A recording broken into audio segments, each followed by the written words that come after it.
Now from ABC 7, live breaking news. Today, an indictment was unsealed, charging Donald J. Trump with conspiring to defraud the United States, conspiring to disenfranchise voters, and conspiring and attempting to obstruct an official proceeding.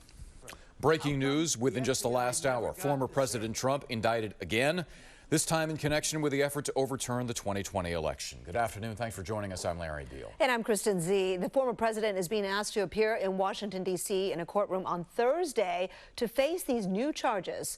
This indictment also references 6 unnamed co-conspirators. Here's ABC News reporter Justin Finch.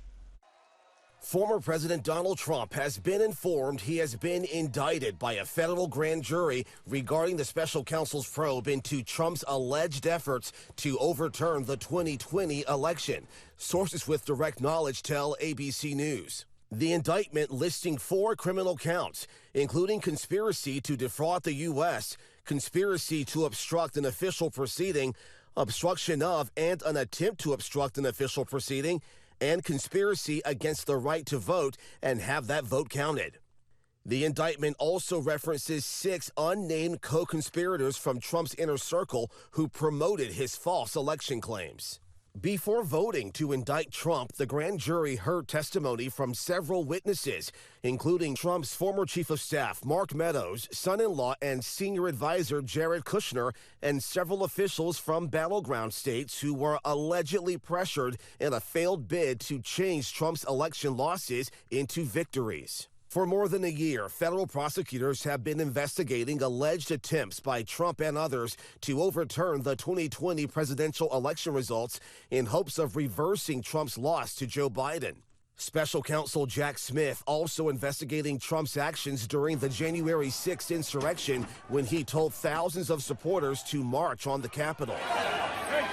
Trump began bracing for another arrest after Smith's office sent him a target letter notifying him he was the focus of the grand jury probe. I didn't know practically what a subpoena was and grand juries and all of this. Now I'm like becoming an expert. In May, Smith sent Trump a target letter before indicting him on 37 criminal counts in the Mar-a-Lago classified documents probe.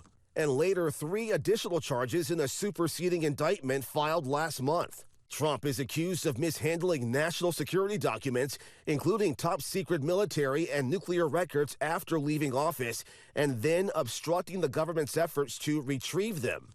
Trump, who has long denied any wrongdoing, pleaded not guilty to the previous criminal charges he's facing. Justin Finch, ABC News, Washington. So here's a quick rundown of the charges. Conspiracy to defraud the United States, conspiracy to obstruct an official proceeding, obstruction of and attempt to obstruct an official proceeding, and conspiracy against rights. The indictment also says Mr. Trump violated the rights of millions of Americans to cast a vote for the candidate of their choice. Joining us live now is Nolan Higdon, Cal State East Bay professor of communications and political expert. Professor Higdon, thanks for your time. How seismic, how historic is this? This is pretty huge. All of these indictments of Trump have been pretty influential and historical, but this is the first one that really focuses on his time as president. So in that way, it's even more historical than the previous indictments we've seen of Mr. Trump. So practically speaking, I mean, we already had a couple of indictments. We had the classified documents, the falsifying of business records. Is this the most serious? I mean, it's the third, but if you were defending Mr. Trump, would you be most worried about this particular case as opposed to the other 2? Yeah, at least from what I've read so far in the indictment, Jack Smith lays out a pretty compelling case that no reasonable person would have concluded that Trump had won the election. And I think most interestingly, we not only have Trump ignoring lawyers in his own inner circle, according to Jack Smith, when they told him that he had not won the election, but he's also trying to talk others into believing that he had won the election, most notably Vice President Mike Pence, telling Mike Pence he's too honest, for example. So it's quite a compelling indictment, at least compared to the previous 2, in my estimation.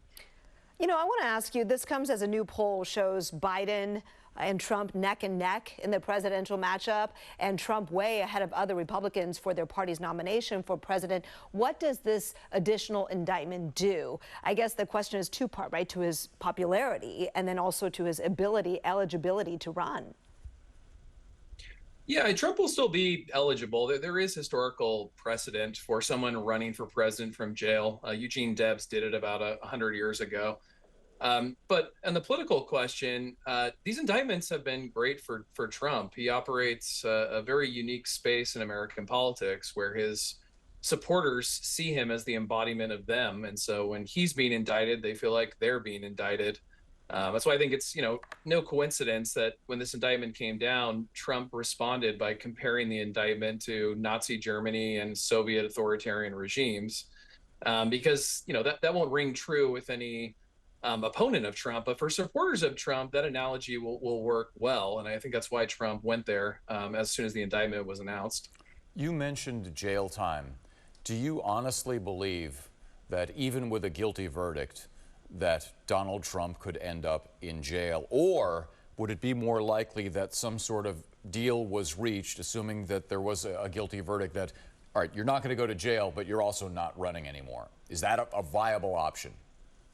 It's very, tough to say what will happen. It looks like Trump's game plan is to get back in the White House so he can pardon himself before that question has to be answered. And so we'll see what sort of legal maneuvers he can make to prolong these indictments. But if, a former president, while running for president, was indeed put in jail, that would certainly be a major historical shift in American politics, to say the least. All right, Professor Higdon, Cal State East Bay professor, thank you so much. Thank you.